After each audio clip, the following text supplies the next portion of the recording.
انا شغال في جراج.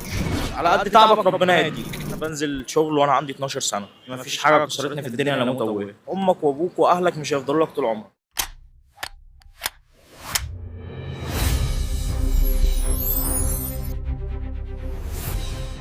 كل سنة وانت طيب، رمضان كريم. احنا قناة سلام نيوز نازلين النهاردة نفرح الشعب المصري في سؤال وشنطة رمضان. المفروض نسألك سؤال وهنديلك شنطة رمضان، بس بما ان انت بقى رحلة كفاح وشاب مجتهد فانت هتحكي لنا عن نفسك. نسألك وانت توجه رسائل ايه، نصايح للشباب اللي زيك. تمام، الاول عرفنا عن نفسك. شاهين ناجح. انا اصلا بدرس نظم معلومات اداريه في المحله، وانا اصلا من المنيا. بس انا بضطر اشتغل في القاهره عشان اعرف ادفع مصاريف الجامعه، اللي هي مصاريف مش قليله يعني. وبحاول برضو اساعد والدتي واخواتي الصغيرين على ان ابويا متوفي، ان انا ساند الدنيا كلها. بس كل مجتهد ليه نصيب، كل مجتهد ليه نصيب. ومفيش حد بيتعب وربنا مش بيديله على قد تعبه. اللي بيتعب ربنا بيديله على قد تعبه. بقول للشباب اجتهدوا، بقول لك الشباب اجتهدوا، هتلاقوا تعبكم ده في الاخر. على قد تعبك ربنا هيديك. طبعا عندك استعداد تشتغل اي حاجة، قول لنا انت إيه اللي بتشتغله دلوقتي.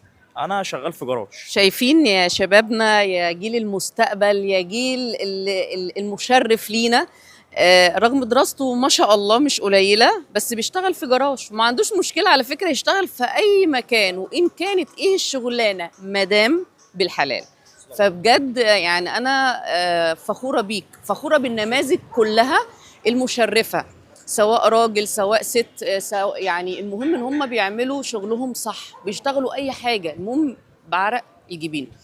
فتحب توجه مسج ايه بقى للشباب اللي ما بتشتغلش وفي نفس الوقت بتمد ايدها وبتنزل الشارع، يا اما بتجبر اهاليهم هم اللي يصرفوا عليهم؟ ربنا مش هيديلك. امك وابوك واهلك مش هيفضلوا لك طول عمرك. انت لما تجتهد وانت صغير، يعني انا بنزل شغل وانا عندي 12 سنه.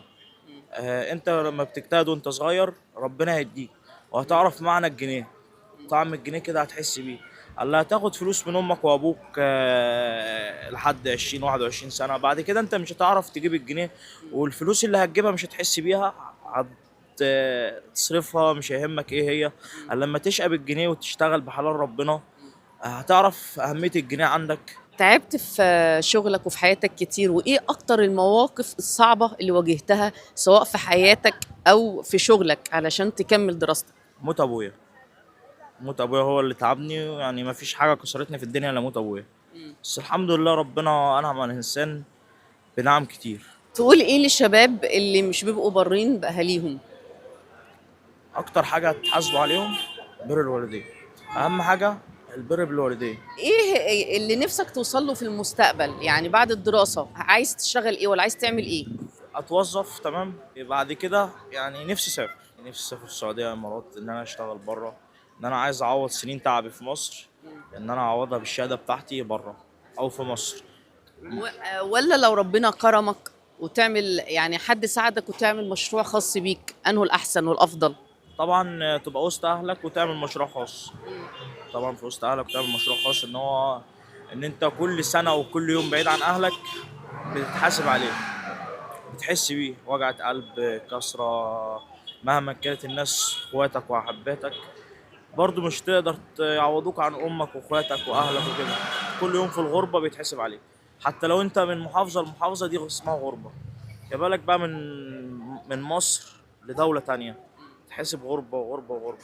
اليوم فيها بسنة. طبعا لكل مجتهد نصيب، وانت بتعمل عليك والباقي على ربنا سبحانه وتعالى. وان شاء الله قناة سلام نيوز تبقى وش الخير والسعادة عليك، وتخلص شهادتك، وتشتغل احلى شغلانه ويبقى ليك مشروعك الخاص بيك انت اللي تعمله وما تطلعش بره ان شاء الله. نفسنا نخدم مصر، نفسنا نخدم مصر. احنا نحب مصر جدا، ومصر ام الدنيا طبعا. أسرة قناة سلام نيوز بتشجع النماذج الشاطرة والمجتهدة اللي زيك اللي تشرف، فدي حاجة بسيطة من أسرة قناة سلام نيوز. كل سنة وانت طيب.